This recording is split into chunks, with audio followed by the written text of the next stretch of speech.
Summary of Yellowface, a Reese's Book Club pick written by R.F. Kuang. Chapter 1. In the heart of Georgetown, where the city's pulse quickens with the rhythm of urban life, a celebration unfolded on the rooftop of a chic apartment building. Bright lights, laughter, and the clinking of glasses painted the scene, marking the success of Athena Liu, a literary prodigy whose triumphs had become the talk of the town.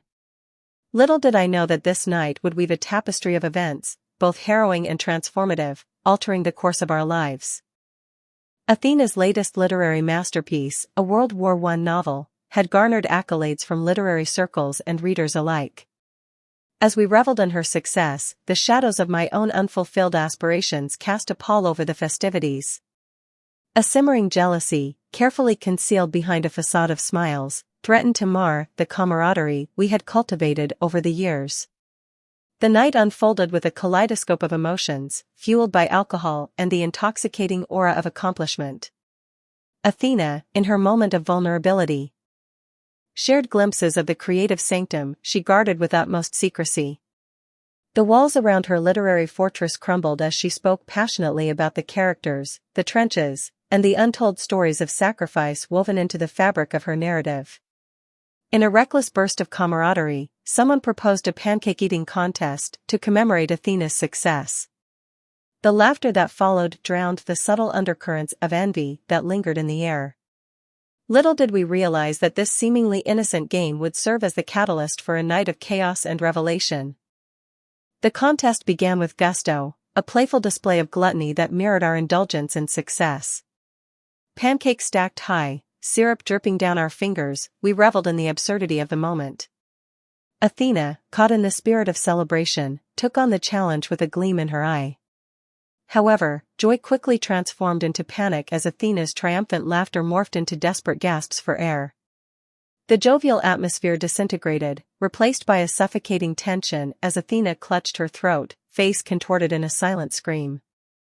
The realization that she was choking on a piece of pancake sent shockwaves through the room. Adrenaline surged through my veins as I rushed to Athena's side, the weight of impending tragedy hanging heavy in the air. Panic eclipsed the celebratory mood as I grappled with the urgency of the situation. Time seemed to slow as I attempted the Heimlich maneuver, desperation clawing at me with every failed attempt. Athena's face turned crimson, her eyes pleading for help as the seconds ticked away. In the dimly lit apartment, the stark contrast between the opulence surrounding us and the fragility of life played out in real time. The distant wails of sirens outside became an eerie soundtrack to our struggle, a reminder of the precariousness of the moment. Summoning strength I didn't know I possessed, I dialed 911, the operator's calm voice providing a lifeline in the chaos. With trembling hands, I navigated the phone interface, relaying information that seemed to echo in the sterile air of Athena's apartment. The emergency operator guided me through the steps, each instruction a lifeline in the battle against time. Athena's futile attempts to perform the Heimlich on herself added to the harrowing scene. She contorted over a chair, gasping for air, the image etched in my memory as a haunting reminder of the vulnerability that lurks beneath even the most accomplished exteriors. The apartment, once a haven of celebration, transformed into a battlefield of life and death. The remnants of our pancake-eating contest lay scattered, a surreal tableau of the unexpected turns life can take. As I awaited the arrival of paramedics, the weight of responsibility pressed on me, the gravity of the situation etched in the lines on Athena's face. The paramedics arrived with a sense of urgency, their professionalism a beacon of hope in the sea of chaos. With swift precision, they took over, administering aid to Athena as I watched, a silent prayer on my lips. The apartment, moments ago a scene of despair, now buzzed with focused activity as the paramedics prepared Athena for the journey to the hospital. The wail of sirens accompanied Athena's departure, leaving behind a stillness that hung in the air. The apartment, once a backdrop for celebration, now bore witness to the fragility of existence. The echoes of our laughter were replaced by the weighty silence of uncertainty. In the aftermath of that night, as Athena fought for her life in the sterile confines of the hospital, the shadows of jealousy that had tainted our friendship seemed trivial. The tapestry of our shared history took on new dimensions, woven with threads of vulnerability and resilience. The night had thrust us into a shared ordeal, forcing us to confront mortality and the transient nature of success. As news of Athena's condition spread, our circle of friends rallied together, offering support and solidarity. The literary community, once divided by envy, now united in the face of a common trial. Messages of encouragement flooded in, a testament to the profound impact Athena had on those around her. Days turned into nights as we kept vigil at the hospital, the sterile scent of antiseptic mingling with the weight of uncertainty. Athena's recovery became a collective prayer, a beacon of hope amid the shadows of fear. The fragility of life hung in the air. A palpable reminder that success, no matter how grand, paled in comparison to the gift of existence. When Athena finally opened her eyes, the collective sigh of relief echoed through the hospital corridors. The ordeal had left its mark on her, both physically and emotionally, but her spirit remained unbroken. The scars of that fateful night became a symbol of resilience, a testament to the strength that emerges in the face of adversity. As Athena recovered, our friendship took on a new depth. The unspoken bond forged in the crucible of crisis surpassed the superficialities that had once clouded our connection. The jealousy that had festered within me melted away, replaced by a profound appreciation for the fragility of life and the enduring power of friendship. The incident also served as a catalyst for introspection. As I stood by Athena's side, I confronted my own insecurities and the toxic nature of comparison. The journey to success, I realized, was unique for each individual, and measuring one's worth against another's achievements only led to a hollow pursuit. Athena's near-death experience became a turning point not just in her literary journey but in our collective narrative. The Netflix celebration, once marred by jealousy, became a celebration of life, resilience, and the unexpected twists of fate. The scars, both visible and invisible, served as a constant reminder of the delicate balance we all navigate between triumph and tragedy. In the months that followed, Athena's novel soared to new heights, its success now intertwined with a deeper, more profound story. The literary world, once fixated on accolades and rankings, now embraced the human narrative woven into the fabric of Athena's work.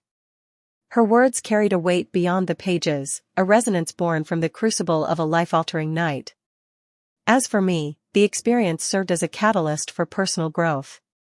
The shadows of jealousy that had clouded my perspective gave way to a newfound appreciation for the unique path each person treads. Athena's success became a source of inspiration rather than resentment, a reminder that our journeys, though different, were equally valid.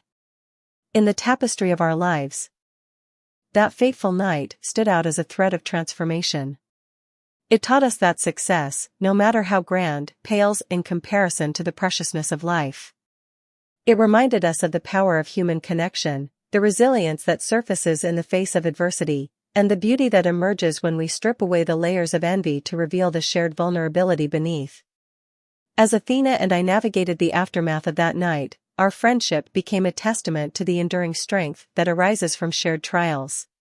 The rooftop celebration, once marked by jealousy, became a symbol of resilience and the unbreakable bonds that emerge when life hangs in the balance.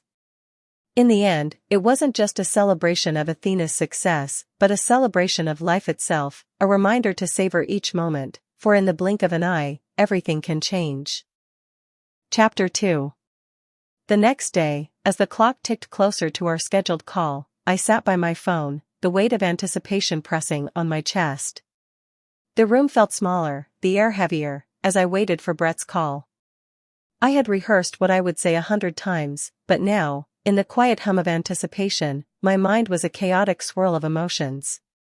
When the phone finally rang, I hesitated for a moment before answering, letting it ring one extra time. Then, with a deep breath, I swiped the screen and brought the phone to my ear. "June, it's Brett. How are you?" His voice was calm, but I detected a hint of excitement. "I'm good, Brett. How about you?" "Excited. I've been thinking a lot about your manuscript. It's impressive, really." Relief surged through me. "Thank you. I put my heart and soul into it." "That much is evident." Look, let's get straight to the point. I've spoken with the team at the agency, and we all agree, this could be big. It's a risk, but sometimes risks pay off. We want to move forward with this version of the manuscript. I could hardly believe what I was hearing. My hands trembled. And I struggled to find words. Are you serious? You're willing to take a chance on this? Absolutely. It's bold, it's unique, and most importantly, it's compelling. I believe we can work together to refine it even more. Are you up for the challenge? My heart pounded in my ears. Yes, Brett. I'm ready. Thank you for believing in this project. We discussed next steps, edits, revisions, and the process of pitching the manuscript to publishers. The conversation was a whirlwind of excitement and possibility. As we wrapped up the call, Brett said, June. I have to say, I haven't seen someone take a project and elevate it like this in a long time. You've got something special here. I thanked him again, the weight of guilt from my audacious move lifting a little. Brett wasn't just my agent, he was now a collaborator in this daring venture. Over the next few months, I threw myself into the revisions. Brett and I had lengthy discussions about character arcs, pacing, and the overall thematic resonance of the novel. I welcomed his input and suggestions. Knowing that this collaborative effort was shaping Athena's story into something greater than either of us could have achieved alone. As we worked, the novel transformed. It retained Athena's essence, but now carried the unmistakable mark of our collaboration. The characters breathed with a new life, and the war-torn landscape of the Chinese labor corps resonated with a poignant intensity. The love story that Athena had crafted became a symphony of emotions, echoing through the pages with a haunting beauty. I couldn't help but marvel at the unexpected turn my life had taken. From mourning Athena to resurrecting her magnum opus, I had become entangled in a narrative that transcended grief and ventured into the realm of artistic redemption. But with each passing day, a gnawing guilt lingered in the background. I hadn't forgotten that I was, in essence, taking credit for work that wasn't entirely mine. The literary world might never know Athena's name in connection with this novel. Yet, the desire to see her brilliance recognized compelled me forward. As the polished manuscript neared completion, Brett secured meetings with publishers. The response was overwhelmingly positive. The unique voice, the raw emotion, and the captivating narrative drew them in. The fact that it was a posthumous collaboration only added to the intrigue. One afternoon, as I sat in Brett's office, surrounded by stacks of printed manuscripts, he turned to me with a serious expression. June, we need to talk about the authorship of this book. It's going to be a selling point, but we have to be careful how we present it. I nodded, my conscience pricking at the discussion that was long overdue. I know, Brett. I've been thinking about it too. We can't hide the fact that Athena started this project, but we also can't overshadow what you brought to it. People need to know this is a collaboration. I agreed, and together we crafted a narrative for the press release. Athena's name would be mentioned, but the emphasis would be on the evolution of the manuscript under my guidance. It felt like a compromise, a delicate dance, between honoring Athena's memory and asserting my own role in the creative process. The novel, now titled Echoes of War, was officially announced to the world. The response was immediate and intense. Literary critics hailed it as a triumph, a groundbreaking work that defied traditional storytelling. Readers, drawn by the story and the narrative surrounding its creation, eagerly awaited its release. As the publication date approached, I couldn't shake the mixture of excitement and guilt that consumed me. I had achieved something extraordinary, yet the shadow of Athena's absence loomed large. Would she have been proud of what I had done? Or would she resent the alterations made to her original vision? The night before the book launch, I found myself standing in front of Athena's grave. The moon cast a soft glow on the tombstone, and I whispered words of gratitude and apology into the night air. I promised to honor her memory and ensure that her brilliance lived on. The launch day arrived, marked by interviews, book signings, and a whirlwind of media attention. As Echoes of War graced bookstore shelves, I couldn't escape the bittersweet truth that this was both my triumph and Athena's legacy. In the midst of success, I couldn't forget the painful journey that brought me here, the shock of Athena's death, the audacity to take up her unfinished work, and the collaboration that defied conventional norms. Echoes of War became a testament to the strange, unpredictable nature of mourning, creativity, and the blurred lines between inspiration and audacity.